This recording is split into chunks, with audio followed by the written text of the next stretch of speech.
Good morning, everybody. My name is Matt Kyle. I am here in beautiful Detroit, Michigan, where I've spent my entire career mainly in the automotive industry. So as we are going through these new challenges, obviously the automotive industry is one of the industries that is probably going through some of the greater changes and figuring out how they are going to reopen not only their plants, but to maintain their supply chains. So what I'm going to go through today is kind of present the current issues, and then I'm going to introduce some solutions of how SICK could help you and your company restart your plant. What I want to start with is a new normal. I'm sure everyone is very sick of hearing that term. Terms like new normal, unprecedented. I know I am. We're seeing it everywhere, but that's kind of where we are. And I wanted to kind of start with taking you back 20 years, where at an airport, we used to welcome and stand and wait for our loved ones at the gates with no security, even walk out to the tarmac, say hello. And who would have thought that if someone told you back on September 10th of 2001 that everyone would have to go through some sort of technical screening, hand over your purses, your wallets, be potentially frisked and questioned. I think everyone at that time that was living then said they didn't know how it was going to be possible to possibly get people through that system, understand how we would get there. It seemed almost an infringement on our rights. And here we are today. I can't even imagine it any different. So I think that's what we're going to be going through here as we restart. So let's talk a little bit about the current new normal, post-COVID, where we're going to be. Obviously, new normal, it sounds like everyone is going to be figuring out some way to do some sort of thermal screening as people walk into plants to make sure that their health is tracked and understood. We're going to have to find some way to do contact tracing to figure out who is infected, who's not infected, and figure out who's unknown throughout those facilities and keep track of that. We're going to have some sort of database and some sort of data that we're making those decisions. It's not going to be something that's manually done. We're going to have to drive that through big data and Industry 4.0 solutions. There is going to be a whole new cleaning process in these facilities. We're going to have to go through disinfecting and understand how to do that, especially with high-end technology equipment, and at the same time providing evidence that that has been done. And the future, it looks, we're probably going to be going to more of an automated solution quicker. These lights out factories, not only cleaning robots, but different types of things that will automate these plants just in case we need to if there's another outbreak. And then finally, we'll be looking at drafts and charts and making decisions. I'm sure everyone here is very sick of looking at exponential graphs like I am. So what I've been doing, and I'm sure a lot of you have, is we have to spend some time and learn lessons from countries that have gone through this and have gone through the reopening.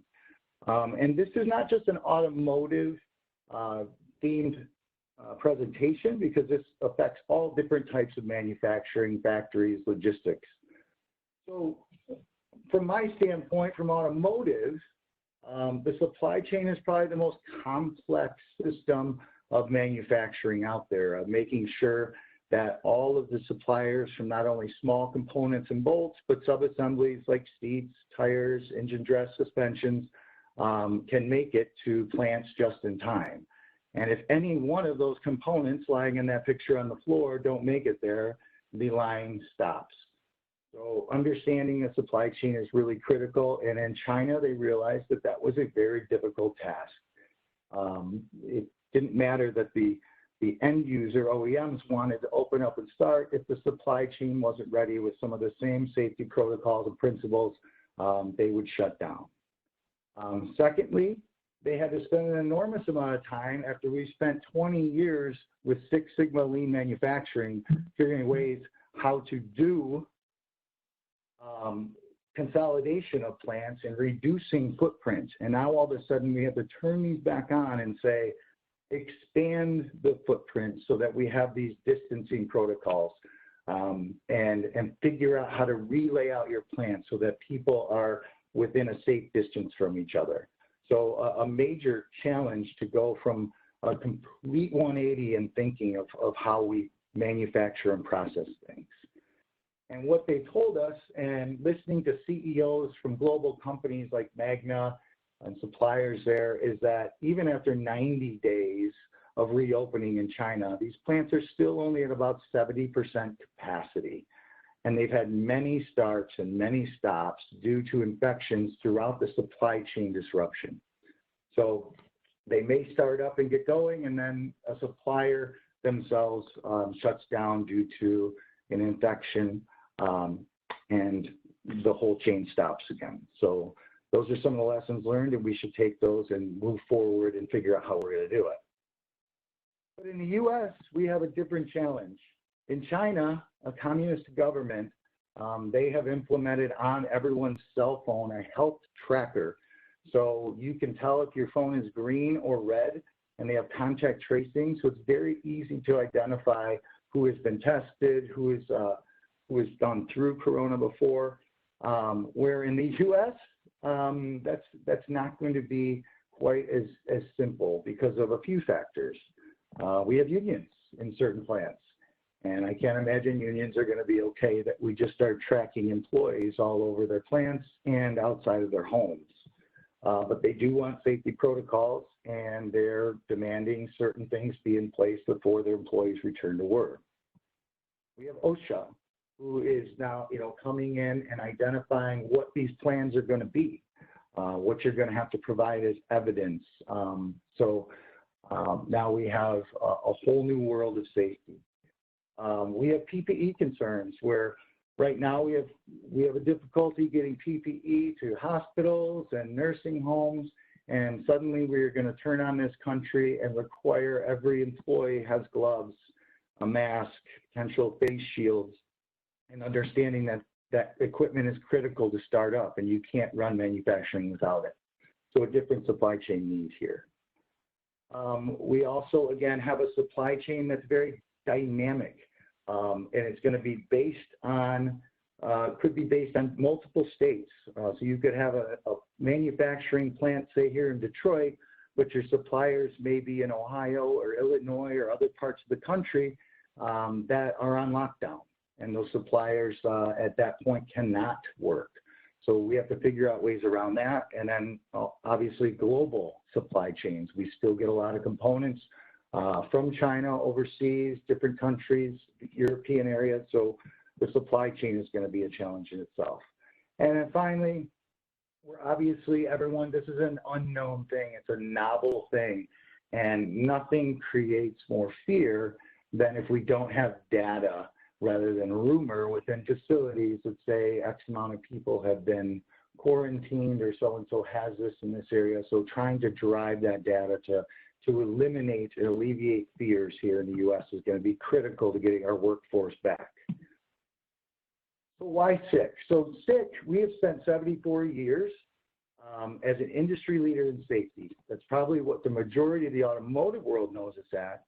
But in the logistics automation world, companies like UPS and FedEx and the big players, we are the industry leader in track and trace solutions. So what we have realized is that by combining those experience of safety and track and trace, that we are kind of in a perfect position as a partner to companies to be able to work on both areas. So I'll go through a little bit of just our history. If you don't know who SICK is, it all started in a small shed with Dr. Irwin SICK about 74 years ago. He basically came out and invented with light technology the safety light curtain that everyone probably knows us so well for, making sure that we have people protected from equipment by creating light screens that shut those things off. We moved on and then moved into the first safety light scanner. So we're a big safety company based out of Germany. We're global, so 50 worldwide subsidiaries, a little over 1.6 billion in euro in sales in 2018, continuous growth every year, and around 10,000 employees. So we can not only deploy these solutions in the US, but we could create a global supply chain visibility with our technology. Next, like I mentioned before, broadest portfolio in multiple industries and multiple applications of automation and safety. So not only in factories and manufacturing facilities, automation and safety, but in those logistics and distribution centers. And then also in process automation, which is more tracking oil and gas and natural resources in that area. Also, we are, an Industry 4.0 partner to a lot of people where we have developed very smart sensors. All of our different types of sensors are very smart to take that data from the plant floor and from the machines, turn them into a programmable system so you can make dynamic decisions and put them into an ecosystem so you can quickly adapt as things change. And then finally, a broad selection of different types of sensors. So we are not just safety. We do a lot of detection. We do a lot of identifying with vision and scanning, a lot of measuring. We do protecting. We also have an entire integration group and integration solutions and very broad knowledge and controls. I'm going to get a little bit into the hardware, just broad introduction of some of the things that probably would solve this, some of these issues right now. SICK is probably one of the leaders in ultra-high frequency RFID. A lot of people know about high frequency, where you'd enter into a doorway to allow people entry-exit, but we're more of a high frequency, longer distance, longer range, where we can read tags and actually dial those in. We do a ton of work with airports, so any of the baggage system handling apps that you have from Delta or wherever it says your bag is here, those are our types of systems that are doing that reading on those tags. And also in the logistics field and warehouses, where we're building tunnels to actually take entire pallets of goods and read what's in those pallets and understand what's there in real time. So RFID is now becoming, kind of the sightless solution for barcodes. So this is a great technology that a lot of companies are starting to use and see value in. The next thing are more of, our proximity or triggering based sensors. We were one of the first developers of LiDAR. LiDAR is now big, obviously, for automated guidance vehicles or even self-driving cars. Most people understand it's a laser field that is basically guiding things or detecting things coming into there. We also have a huge portfolio of just standard proximity sensors to be able to tell if something is present or non-present. And then finally, a giant 3D and 2D portfolio on vision. So if we wanted to go to a vision-based solution where we could actually see things moving, see people moving, understand where they are, we can go in those directions too. One of our latest technologies that we've developed is our ultra-wideband solutions. This is probably the newest thing that everyone's hearing about. Even some of the newer cell phones have this technology. So we have built a great software platform and tied in the hardware where we can now actually visually see things move from a GPS standpoint and localization, understand not only where people are, where assets are, where tooling may be. Incredible tool. Another way we could go for doing localization and track and trace. Also, we don't just have the sensors, we have the hardware controllers, I/O blocks, gateways, all that Industry 4.0 to tie that stuff together and get that big data to a cloud where we can then manipulate it based on decisions and KPIs that you want to see. And we've also developed software solutions, cloud-based, web-based dashboards, analytics to be able to understand and, like I said, make those decisions. That's what Industry 4.0 is all about, is taking that sensor data and then be able to make decisions with it.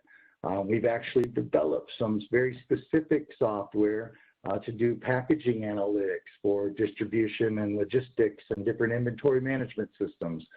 So what we realized is those same principles will apply if you took them in and you applied them to actual people and doing analytics of where people are.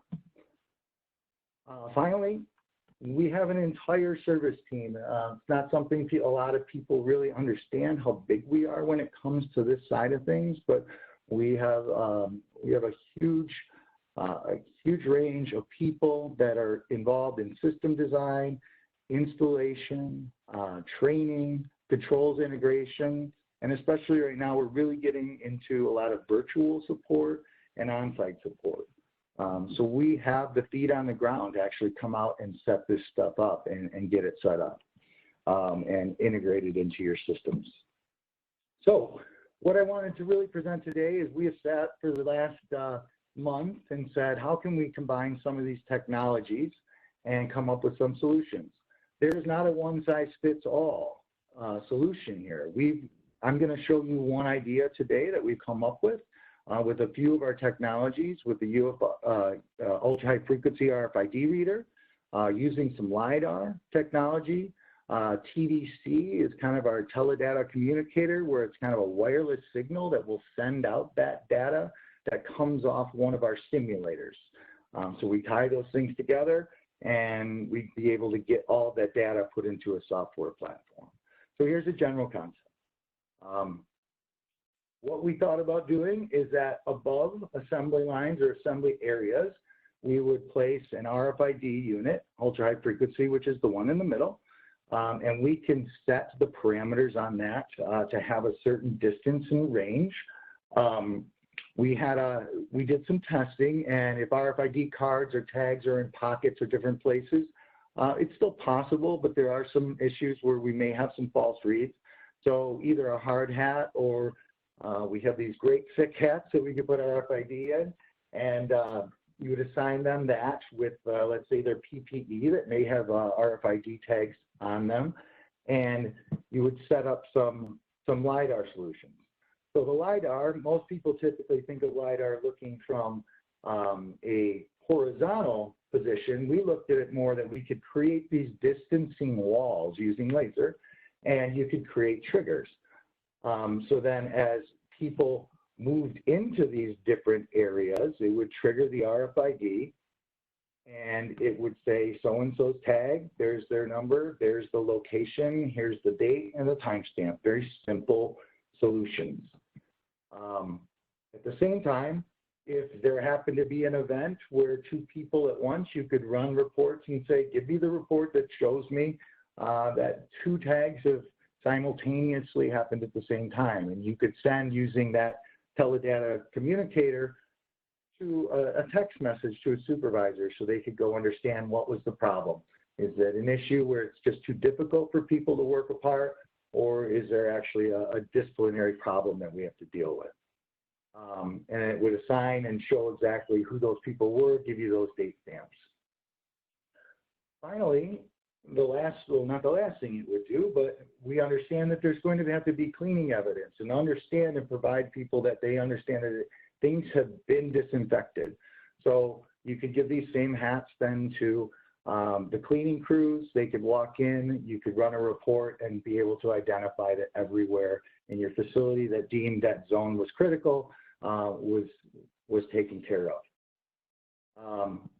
The other obviously big solution to this is not only do you have those efforts to be able to show where people were, but it's really at the time of a quarantine level where you realize someone's temperature, or they have let you know that they will not be in because they have tested positive.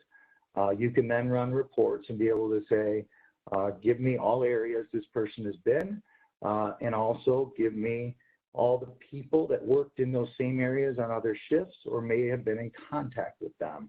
And rather than shutting down an entire plant, you quarantine those individuals and you spend some time in those areas. This solution obviously is a more technical solution. I'm getting pictures and videos of companies that are building walls of wood and plexiglass and taping floors, and They're doing a lot of physical things, and that's going to be critical so they know where they're going. Our issue with that is we don't see how you actually make a decision once one of these events happens where someone may get sick, or to actually do any disciplinary work to show that people are not following the protocols. And then finally, the evidence of cleaning, which may be an OSHA or UAW regulation based on where you're at. So what I really want to stress here is that we are not taking some new technology, inventing it, and bringing it into your factories. To me, that's always been, I take Toyota as an example. The Toyota way is, it's never a good idea to take some brand new technology and implement it into your production systems. Take technologies that have been proven. And this is what, these solutions here at SICK, these RFID readers and this LiDAR and all of our different types of solutions, plants are already currently using them. The majority of our customers already have these types of technologies. We are just repurposing them. And with repurposing them, once these things are in place, this does not just handle this issue. Because we have to now relay out all these plants, we are going to have to find ways to do industrial engineering improvements in plant layouts. So these will give us good tracking solutions, not only for our plant, but efficiency improvements to be able to say, let's start tagging our inventory. Let's understand what's coming in and out of these cells. Let's look at what tools are in here. We can start tracking and understanding tools. Let's put these on our forklifts. Let's put these on our AGVs. So now all of a sudden you have this real data to start making decisions for efficiency improvements. But also, we had customers that are coming to us with these solutions. Only in America, active shooter employee monitoring. Have some way to be able to determine where your employees currently stand in those types of emergency statuses, and where they're at. And then finally, another great thing is emergency evacuation. Understand that in a fire or some sort of safety protocol, that you can understand that your people are all out of the facility. So why SICK? I think we've gone through a lot of the reasons why of our brand name and the length of we've been doing this, but this is the way we always look at things with our customers. Is this a low-risk solution? We talked about that already. Yes, these are proven technologies that are used globally. Will this make critical decision-making easier? I don't understand how people will make decisions without data. If you find out that there are 10 employees within your facility that have contracted the disease, I don't know how you make decisions of what to quarantine and who to quarantine and where to focus on and what areas. So yeah, it will definitely make a decision-making easier throughout your plant. Will this be the lowest total cost solution? People that know SICK know that our prices aren't necessarily the lowest. But if you work with us, yes, overall, SICK will provide you a solution with the greatest value proposition. So the total cost of this solution and the value proposition of what it will solve will definitely be affordable and show return on investment. And then finally, will this solution give you the competitive advantage? And obviously, having these solutions to give you the ability to react in real time in this very dynamic environment is going to give you a competitive advantage over another supplier or competitor that may do the same thing that doesn't have these systems, that simply just has to shut down. So companies will look to you because you have those solutions in place during this unknown, however long this may go on. But like I pointed out before, there are other advantages. Really, that's the presentation today. I want to tell you that this is not me trying to explain to you that this is the fix. What we're looking to do is be your partner. We're all going to go through this journey onto the the new normal of manufacturing and logistics automation. So we're looking to partner with companies and get together and say, let's bring our resources together, understand the needs. There's no one size fits all, but let's partner and understand how we can help you, do some pilots, and let's get this country working again. Let's get these plants going, because I think we're all eager to do that as quickly and safely as possible. So I want to thank you for your time.